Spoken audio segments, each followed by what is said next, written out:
the Owens brothers. It's good to be with you again. Your mom told me that you guys enjoyed Spanish lesson number 1 and that you'd like to continue with other lessons. And that's fantastic. We're going to have a lot of fun with the Spanish language. So, we are back to have Spanish lesson number 2.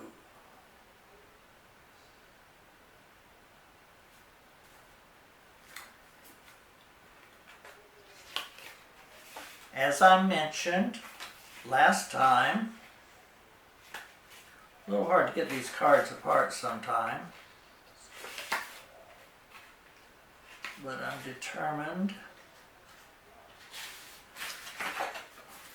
These lessons come from the world-famous Laboon Academy of Foreign Languages, and it's being broadcast from our St. Simon's Island campus.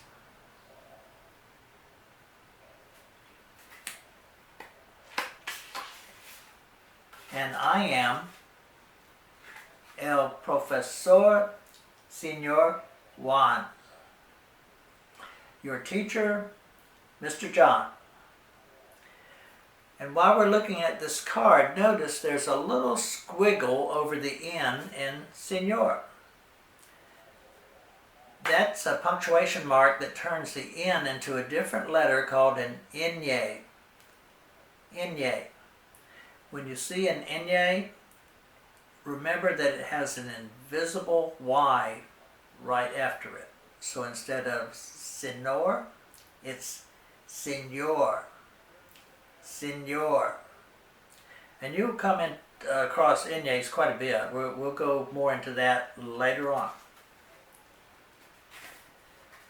And before we go any further, I know that you can see me as you watch the video, but I can't see you unless I put on my special Spanish magic glasses. And that allows me to see you also wherever you are.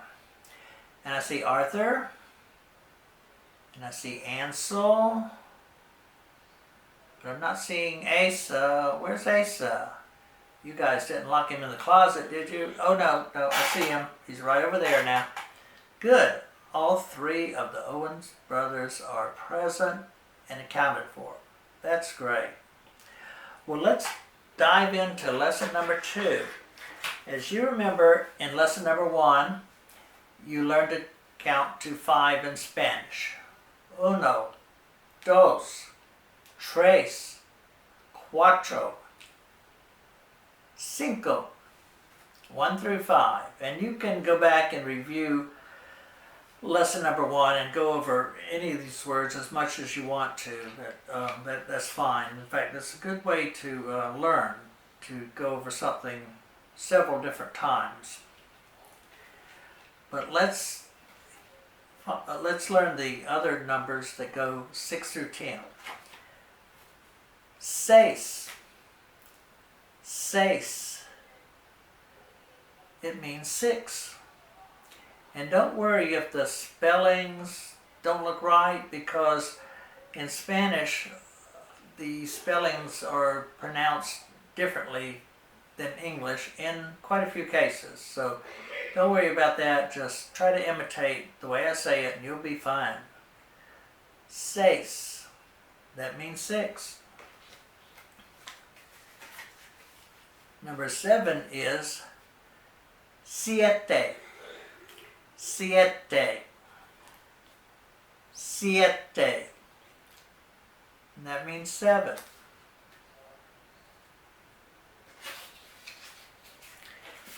Number 8 is my favorite Spanish number. I just like the way it sounds.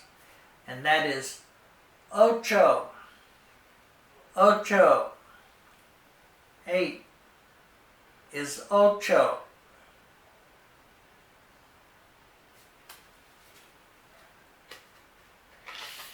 Nine is nueve. Nueve.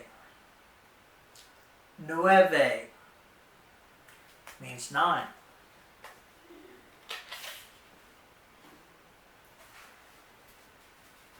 Number 10 is diez. Diez. There is no Z sound in Spanish. Z's are pronounced like in English S. So it's not diez, it's diez for 10. Now, let's go over some ordinary words that you might use each day. And here's one you've probably heard before. Casa. Casa. Casa. It means home or house. Usually means house, but it can indicate someone's home as well. Now here's a word, funny word, because it only has one letter in it. And it looks like an English Y, but it's pronounced E. E. And it means and. If you were having peanut butter and jelly, you would be having peanut butter, E, jelly. It's a small but very important word.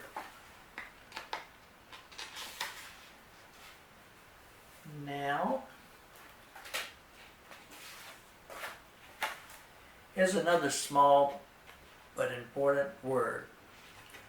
Un. Un. And that means a.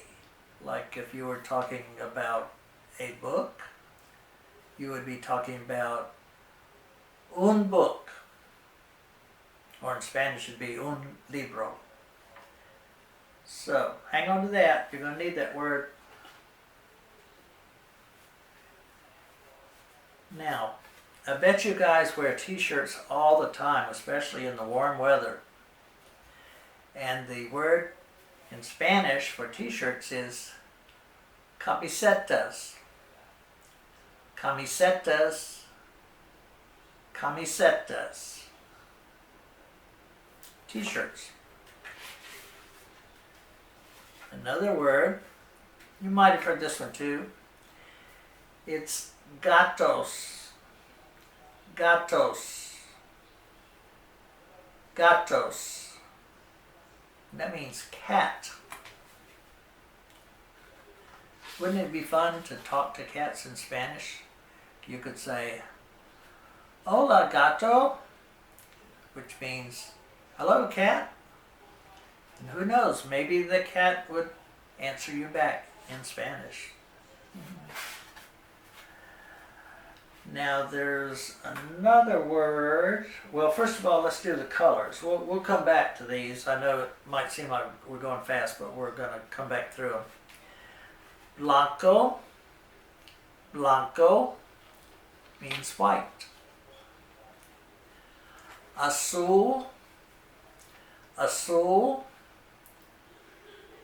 means blue. Remember, there's no Z sound in Spanish, so it's pronounced like an S. Azul means blue. And here's a kind of funny word.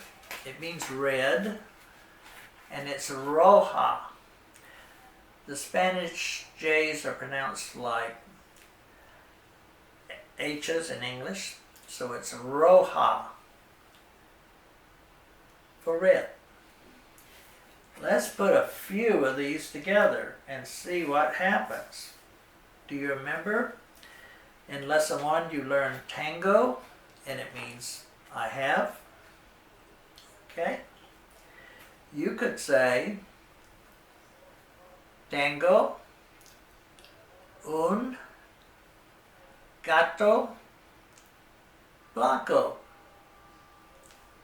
Can you guess what we've just said? Now, when something describes a word, it's after the word, whereas in English, it's before the word. More on that in just a few seconds. If you said tango, I have, a, gato, cat. Azul, blue. Tengo un gato azul. I have a blue cat. I don't think I've ever seen a blue cat, but if you did see one and it became yours, you would say, I have a blue cat. Tengo un gato azul. Here's a word that's awfully handy, and it is I. It looks like the English hey, but it's not. It's pronounced I, like the eye that you see with. And it means there is. There is. So you could say, I, un gato rojo. There is a red cat over there. I, un gato rojo. Okay, that was kind of fun. Let's go back to tango. Tango, I have.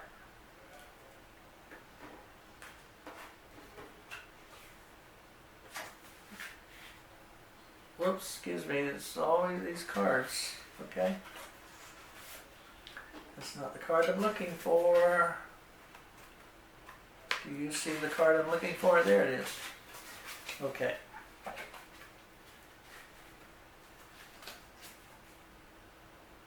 Whoops, I need one more card. We might have to wing it without the card, but you'll remember the word. Tango. Ocho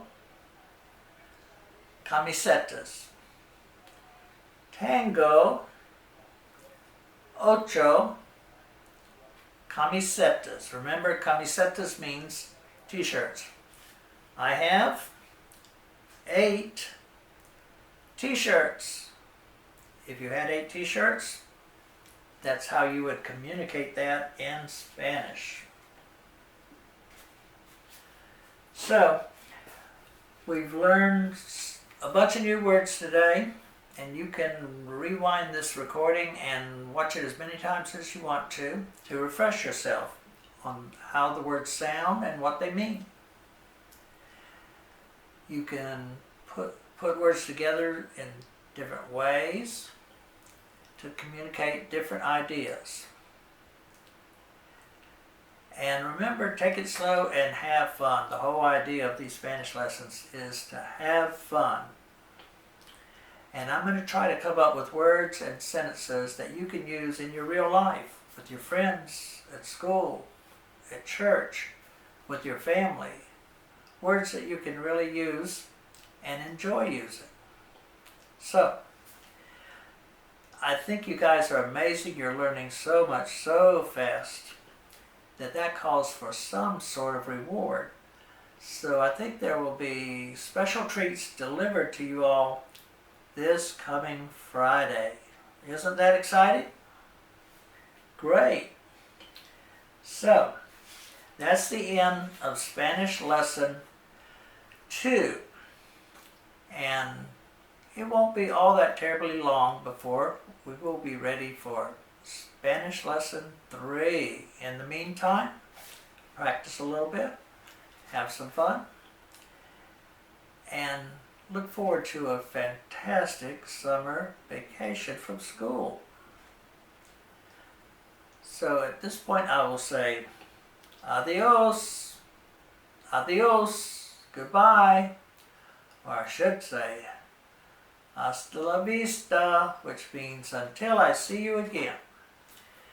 Take care and keep on being amazing.